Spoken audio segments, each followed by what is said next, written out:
આજે અમે આવેદનપત્ર દેવા માટે આવ્યા છીએ। રાજકીય કિન્નાખોરી રાખી અને બેન ઉપર જે હુમલો કરવામાં આવ્યો છે, આમ આદમી પાર્ટીની વધતી જતી લોકપ્રિયતાને આ લોકોના પેટમાં તેલ રેડાયું છે।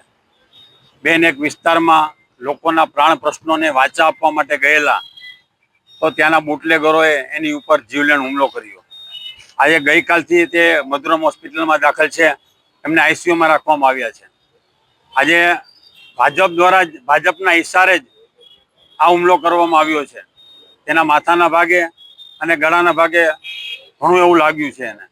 એટલે રાજકીય કિન્નાખોરી રાખી અને આમ આદમી પાર્ટીની લોકપ્રિયતા વધી રહી છે, તો ભાજપના પેટમાં તેલ રેડાયું છે। એટલા માટે આ લોકો બહેનો ઉપર હવે હુમલો કરવા લાગ્યા છે।